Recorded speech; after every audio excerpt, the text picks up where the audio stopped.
My name is Terry Baird. I live in Richmond, California, and I'm active in worker cooperatives. I recently was hired by the mayor of Richmond to develop worker co-ops as a strategy towards dealing with Richmond's high unemployment. My other job is I work at Arizmendi Cooperative Bakery in the Lakeshore neighborhood of Oakland, and I was a founding member there. I've been there for 15 years. Richmond is just recently in the business of trying to develop co-ops through the mayor's office. Our mayor, in the fall of 2010, visited Mondragon, Spain, and saw worker co-ops working there and came back very excited about trying to do the same kind of thing here in Richmond. Richmond is a town that grew dramatically during World War II. It was a shipbuilding town for Liberty ships. Very interesting history in terms of all kinds of people coming together at that time, people that had never worked side by side before, and finding themselves very busy building Liberty ships for the Kaiser shipyards. After the war, Richmond went into a recession/depression, which it's mostly been in ever since. So we have, I think the number they throw around is 70% unemployment, 17 that is, and who knows what those numbers mean, but we know that we have high unemployment. Yet we have people that can work. So how do we make a difference?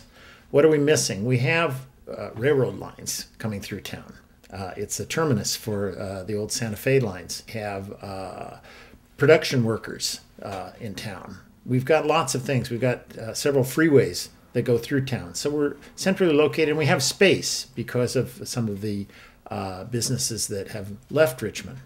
So Richmond should be a prime place for some kind of development. And the development we'd like to see is cooperative development, in that workers would own their own businesses. And those businesses would be much less likely to leave Richmond if they were owned by the people working there. So I work part-time, going out talking to people who have skills already, some people that don't have skills, trying to aggregate them into things that will turn into businesses and employ our local folks. So a lot of people don't know exactly how to plug in. They think it'd be great to work in a co-op. There's kind of a natural tendency that, co-op's kind of a good word. People like that word. They're not quite sure what to do to create a job for themselves. Lots of people are used to filling out a lot of applications. They're not used to sitting down and just saying, here's what I'm going to do. There are a number of things that don't require a lot of capital to get started. One of the things we're talking about is a handyman's co-op, where for several $1,000s people could function together providing handyman services. Another, which is actually started, is a bike repair co-op. There's not a bike shop in town until just recently, until a couple of days ago.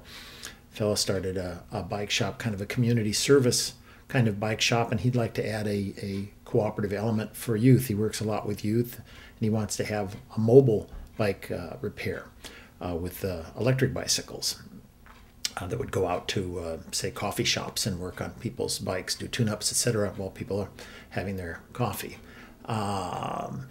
There's lots of interest in food co-ops. I'm interested in pop-up co-ops. That is, food services that would be in a conventional restaurant that would be taken over by a different crew 1 day a week or 2 days a week, and have a different restaurant in the same spot. This is quite popular in different parts of the Bay Area, and I imagine in different parts of the country, and it seems like an excellent way to be able to generate jobs and business without requiring a lot of capital. There are models that require a lot of capital. We're not working on those right now. Among folks that have expressed interest in adding a cooperative element or converting their efforts into co-ops is a hydroponic food supplier who's basically still in a very early stage. There's a gardening co-op that has formed and would like to do some nursery work in town as well. There's a solar co-op that trains people trains young people mostly to do solar installations, and that's a nonprofit, and they're talking about having their workforce actually form a cooperative. So there are a variety of things in the works, and more to come in our very new program here. We're hoping it's a model that will spread to other areas.